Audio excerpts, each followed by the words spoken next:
This year is the worst for me because my girlfriend of 8 years cheated on me over a simple Happy New Year message from someone she barely knew. She tried to make it seem like I was controlling and wanted to break up, but I recently discovered that she had been involved with another person since January, forming a so-called relationship with him over a span of 2 weeks. Throughout this time, she had been close with this guy multiple times while still going back and forth with me, which made the past few weeks a complete nightmare for me. To make things even worse, the guy she cheated with is an unemployed wannabe hippie who only has a talent for music. My fiancé threw away the 8 years we spent together, our plans for our own house, we had even purchased land, and the opportunity for a stable life and family. Her decision has left me feeling more insulted than sad. When I asked her why she did it, she simply said that the other guy showed interest in what she had to say. What's more, I discovered that he had recently broken up with his own girlfriend. So basically, they're just rebounding with each other. It's worth mentioning that I've always been there for her, even serving as her emotional support at times. However, she never once talked to me about my own problems during our 8-year relationship. It seemed like she didn't care about what was happening with me. I've come to accept that she's not a fair partner. But lately, I've been feeling extremely frustrated and unable to sleep because of what she did and who she chose to cheat with. Just a couple of days ago, we officially ended our relationship. It's been around a month since D-Day, the day everything went down. At the beginning of February, I decided to go no contact, NC. So it's been 2 weeks now, and I'm slowly starting to recover. The intense anger I initially felt has subsided, and I'm now going through the stage of sadness and grieving. She didn't like the idea of NC because she wanted to remain friends, but I went ahead and blocked her on everything except Gmail. The reason I kept that open is because we had a mutual agreement with a contract and all to divide the finances for the land we bought together when I thought our relationship was solid. I did tell her to email me specifically for land-related matters and to provide all the necessary details so we wouldn't have to rely on a messaging app. But then, completely out of nowhere, my ex-fiancé, who cheated on me, sent me a mysterious email on Hangouts, basically hinting that I should unblock her on the app so we can talk. This happened on February 15th, which still falls under the category of Valentine's Day for me. Being a bit naive, I replied to her email asking what it was all about, because I couldn't just ignore it in case it was related to the land we bought together. However, I received no response from her. So, I gathered up the courage and unblocked her on Hangouts, and directly asked her what she wanted, but once again, no reply came. It's been a full 3 days since then. From my perspective, I started assuming that it wasn't really about the land at all. It seemed like either she wanted a backup plan for Valentine's Day or she purposely wanted to cause me anxiety and disrupt my healing process. I even explicitly told her before that I went no contact for the sake of my own recovery and moving on. The problem now is that her unexpected gesture has completely thrown me off track. I feel more anxious than ever, and the anger I had managed to subside is back in full force. I took the step of blocking her again on Hangouts and sent her an angry yet composed email. It's unbelievable how one small action can have such a devastating impact on me, and it's clear that she's using the land finances situation to possibly manipulate me back into her life as a backup plan, or simply to mess with my emotions. If my suspicions are correct, her behavior is nothing short of cruel and malicious. Has anyone else experienced something similar with their exes? How do you stay focused and quickly bounce back on the path to recovery? I'm afraid this won't be the end of it, and I'll probably receive more unpleasant emails from her until we completely sell the land and divide the money, which could take months. She's the one handling the sale, so there's no other person I can reach out to regarding this matter. Life can be incredibly unfair. I feel like she has treated me unfairly, isolating me from the few friends I had left, leaving me completely alone. Even our mutual circle seems to have chosen her side, or she made sure to claim them. My family is not there for me either, and therapy is not an option at the moment. I'm left feeling utterly isolated and alone. Meanwhile, she gets to enjoy the support of a vast network.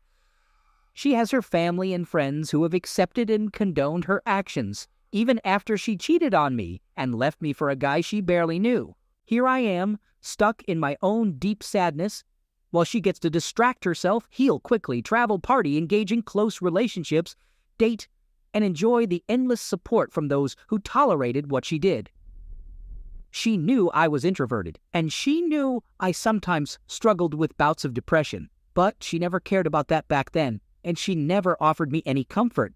I tried to go no contact, but a few days ago, she suddenly reached out, extending an olive branch of friendship and showing concern for my mental well-being. Why should I believe she cares now when she didn't care when we were together? I rejected her offer of friendship and blocked her, feeling even worse because I let her disrupt my progress with false hopes and breadcrumbs. It's even more painful knowing that she's out there having the time of her life with her support system, especially after I helped her secure her financial stability by getting her into my line of work. I feel so used and discarded. Now that she no longer needs me, she tossed me aside like a disposable rag. 8 years of my life wasted, simply because I no longer served a purpose to her. Cheaters seem to come out on top, don't they? They took away my happiness, my dreams, my love, and almost everything I had. And now they get to revel in their ill-gotten gains. Screw this, I didn't deserve any of it. All I wanted was someone to grow old with and a normal, loving family. But now I feel even more isolated for simply desiring those things and working towards them. Thoughts of ending it all have strangely become a source of comfort, to the point where they've helped me drift off to sleep. Life is so unfair, and it feels like karma doesn't even exist. I'm relying on this community for support because it's all I have left. Please help me get through this. So it's been about 2 months of on and off no contact, and she suddenly reached out, asking how I'm doing during the lockdown in our country. I didn't reply. The next day, she messaged me again with the same question. Part of me wants to respond and have a conversation with her, but I know she's still dating the person she left me for. She basically cheated on me by overlapping our relationships. They're probably cooped up together, keeping each other occupied during this month-long lockdown. Should I even bother responding to her? I feel like I'm standing at a crossroads here. She's reached out to me before during the earlier stages of no contact, but under different and safer circumstances. She would breadcrumb me, asking about my well-being, and even suggesting getting back together while still with the other guy, only to change her mind the next day. I'm afraid that if I engage in conversation with her now, I'll just reset all the progress I've made in healing and fall for false hopes of reconciliation. She explicitly mentioned wanting to be friends, as if keeping me as a backup plan. I turned down that offer. Should I respond to show her that I still care, or would that just stroke her ego even more? The truth is, I'll be more messed up if my response doesn't lead to us getting back together, or if it leads to her giving me mixed signals. I really need some advice on how to move forward. So, about a week ago, I shared a post about my ex-fiancée who reached out to me during the lockdown. I didn't respond to her, and she contacted me again afterwards. I chose not to reply because she has a history of breadcrumbing me while I was practicing no contact. But here's the latest update. Today, she started reaching out to my relatives on Facebook. So far, she's added my cousin and has been chatting with them. This is because I blocked her on everything else and didn't respond to her email messages. Now, my cousin is asking me what they should say to her and whether or not to reply. I'm worried that if we don't handle this well, she might start messaging my friends or other family members asking about me. It's a bit amusing, to be honest. I can't help but wonder if her actions are driven by genuine concern, or if it's just the result of no contact finally getting to her, making her anxious now that I'm out of her life. And what the heck should I tell my cousin about how to respond to her? Since February, I've been going back and forth with her in terms of no contact. She even breadcrumbing me. And at one point, she asked to get back together over a phone call, only to change her mind the very next day. Mind you, she was already with the guy she replaced me with during all of this. Now, let's fast forward to yesterday. Despite ignoring her emails where she asked how I was doing during a lockdown in our region, she went ahead and called me on Hangouts. I didn't expect much and wasn't particularly interested, but I must admit, it felt good to have some power over her. So I decided to answer, and we had a conversation. However, I made sure not to show any emotion or interest in being friends with her, nor did I provide much information about myself. I kept my responses brief and to the point. She began the call by apologizing for the messy breakup, even though she had already said sorry multiple times before I even started the no contact. However, she conveniently avoided apologizing for the affair itself, probably trying to avoid facing the truth. I found it strange, so I simply replied with an okay, and told her that it didn't really matter to me because I was already moving on. I had a feeling she had ulterior motives when she asked if I was seeing someone else or if I was dating a mutual acquaintance we both knew. I chose not to answer and had to mute my microphone to hold back my laughter. Fortunately, she didn't press the issue much after I refused to respond. However, she still seemed eager and even asked about my goals and what I've been up to.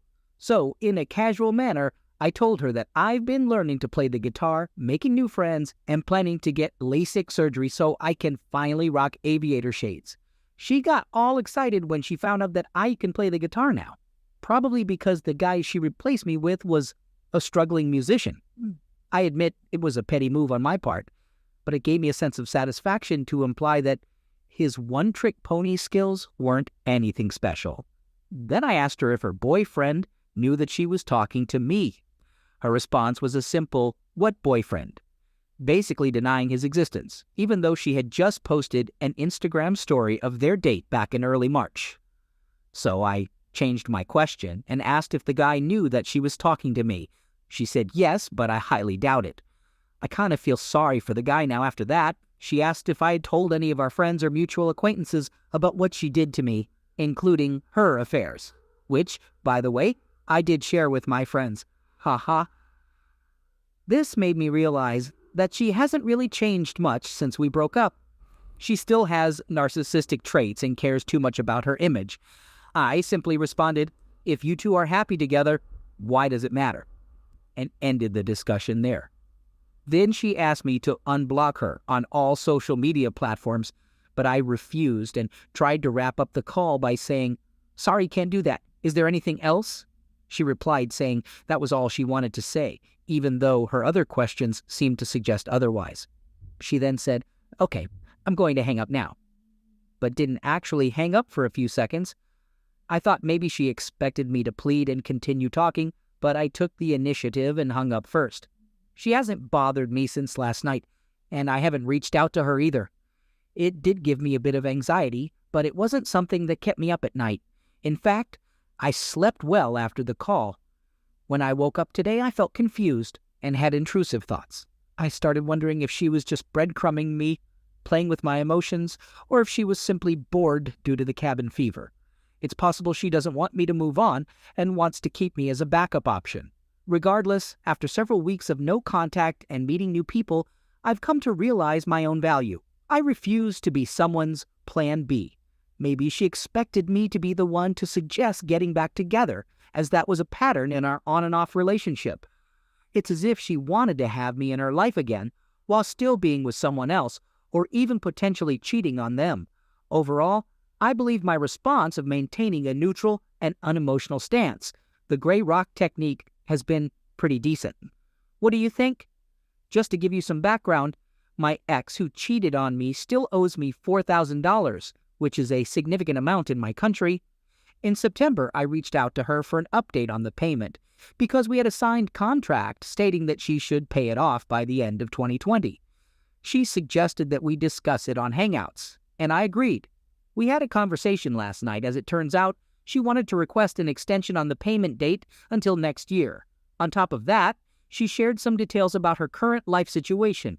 Due to the impact of COVID, she lost her 2 high-paying freelance jobs and now works a regular 9-5 office job that pays just above minimum wage. To make matters worse, there is a severe outbreak in our country right now. She also informed me that she lost her condominium unit because she couldn't keep up with the mortgage payments. It got repossessed, and now she has to live with her aunt. It's a tough situation for her, as she lost all the money she had already invested in that apartment, which amounted to thousands of dollars. To add to that, the guy she left me for happened to be a struggling musician who didn't have much money. I heard through some friends that they broke up last month, although I can't confirm it myself. Instead of feeling happy or fortunate about it, I found myself feeling sorry for her. It was the first time I heard her utter the word please since she cheated on me and walked away. I ended up asking her if she was feeling depressed, and she admitted that she was. She even mentioned being close to that certain point in depression where she had no goals or dreams left, just getting by from one month to the next by taking dead-end call center jobs. It was shocking to hear.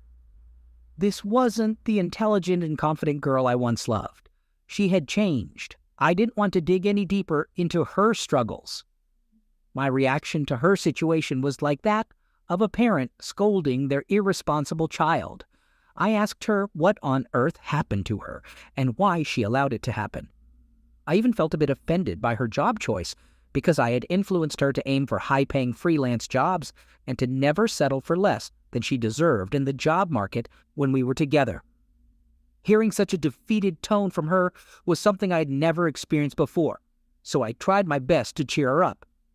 She has basically lost everything, and now she's surrounded by jobless relatives who are trying to take advantage of her meager income. The breadwinner culture in this country is insane.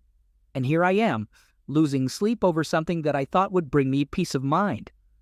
A few months ago, before COVID, I would have probably laughed at her for facing such karma. But now, I'm genuinely worried about her. I even considered giving her some of my work to help her out.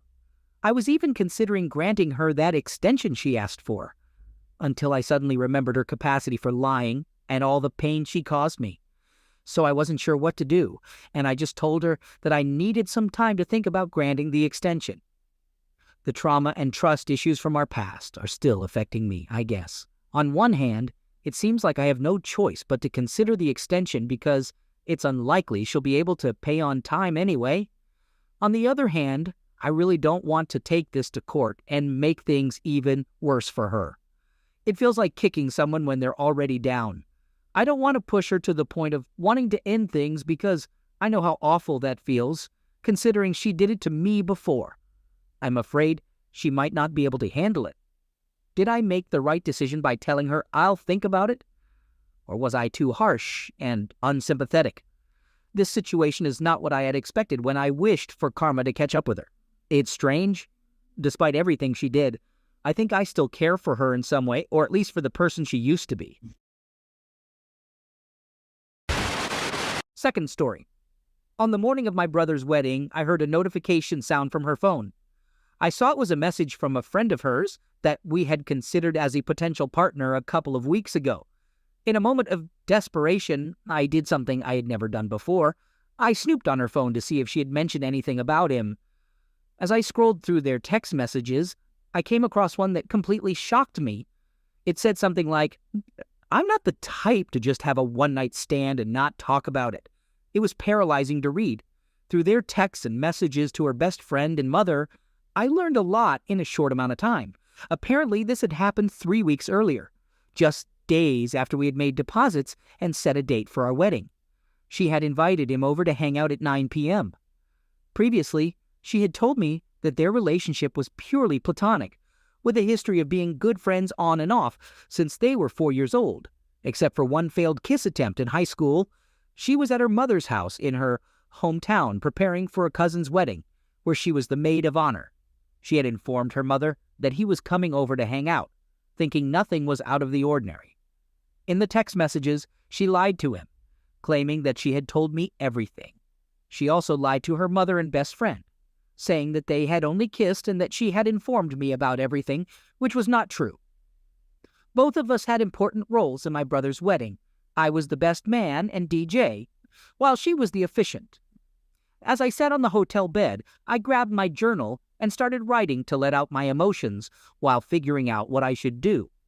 I made a decision to put all my efforts into making it the best day possible for my brother and his wife. I chose to hold off confronting her until we returned home the next day. I had to put on a facade of cheerfulness and avoid causing a scene. The entire day felt like torture, from her delivering the prepared speech as the officiant to my family members approaching me at different times, praising her performance and expressing excitement for our upcoming wedding. Being the DJ helped distract me to some extent, but I ended up drinking too much and got quite sick in the late hours of the night, likely due to the overwhelming situation I was dealing with. We drove separately to the wedding, and the next morning, I took the opportunity to start writing a letter to her that I planned to confront her with when she returned home. I had made up my mind that I wanted to reconcile for two main reasons, whether they were rational or not. Firstly, our relationship had lasted for 9 years, and 5 years ago I had ended things with her because I was going through a mental breakdown or experiencing some kind of shift, and I needed a break from the relationship. Looking back, I don't think I handled that situation and the 3-month break that year in the best way. Somehow, I convinced myself that she deserved another chance, just like she had given me when I left her heartbroken during the previous break and breakup. I apologize if this sounds confusing. My mind has been quite overwhelmed for the past 4 months. In the letter, I made several demands. One of them was for her to apologize to her mom and best friend for lying to them. I also insisted that we find a couples therapist and start going as soon as possible. Another demand was that if the friend she slept with didn't confess the truth to his wife, I would confront her myself. I needed to know all the details of what happened, whether it was a one-time thing, and why she hadn't told me about it. As I prepared for the confrontation, I wasn't completely sure if I still wanted to continue the relationship. I had a couple of scenarios in mind.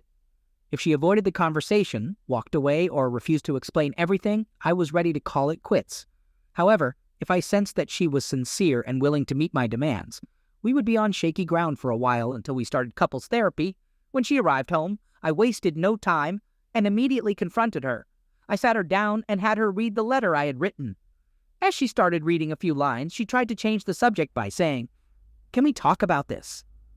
I didn't back down and firmly replied, "If you still have any respect for me, read what I wrote first, and then we can talk."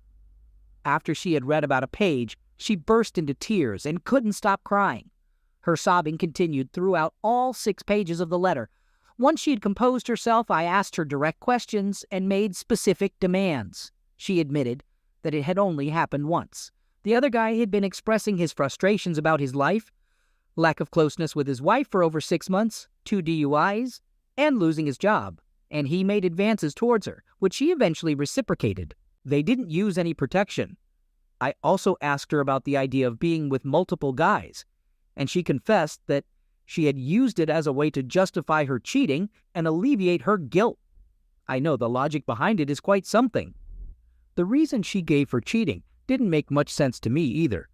She claimed that the other guy was vulnerable and expressing how miserable his life was, and she felt sorry for him. But to me, it just sounded like he was complaining, and she felt pity. She admitted that she didn't tell me right away because I had previously made it clear that cheating was a definite deal breaker for me. She even mentioned talking to her therapist and preparing for the possibility of us breaking up. At first, I didn't plan on cutting off contact between her and the other guy. However, 2 weeks after our confrontation, he came clean to his wife and completely ended contact with my fiancé. His parents, who she had been friends with for a long time, also severed ties with her. On that day, I received a message on Facebook from his wife, informing me that my fiancé had cheated on me with her husband. We had a lengthy conversation about everything, and she decided to kick him out for an unspecified period of time and keep their 2 kids with her. It was somewhat comforting to talk to someone who was going through a similar situation, and we agreed to have no further contact between them. For the next 2 months after the confrontation, things seemed to improve. We were more open with each other, had better communication, became more close, and started couples therapy. Unfortunately, it didn't last. During one of our therapy sessions, she revealed that the idea of taking a break or separating had crossed her mind recently. She felt the need to understand why she had done what she did, and whether she truly wanted to marry me and envision a future together. A week later, she confronted me and expressed her desire to move forward with the break, saying she would find a relative to stay with. For a period of 2 weeks, she spoke with her relatives and eventually decided to stay with her sister. She's currently unemployed, which I think played a role in her needing some time to figure things out on her own. Another concern of mine is how she's become really obsessed with astrology lately, like it's consuming her thoughts or something.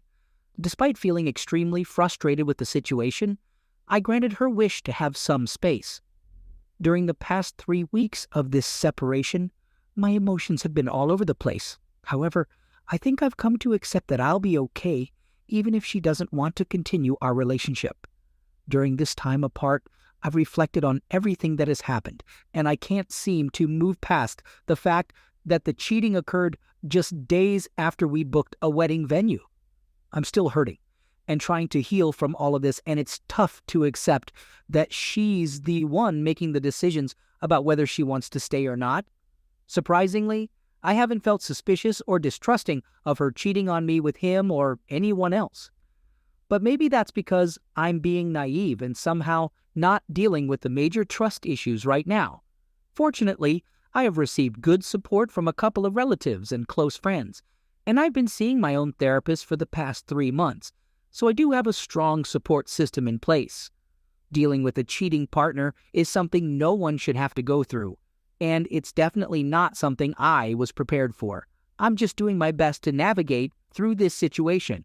If things don't work out, I know I'll be okay in the end.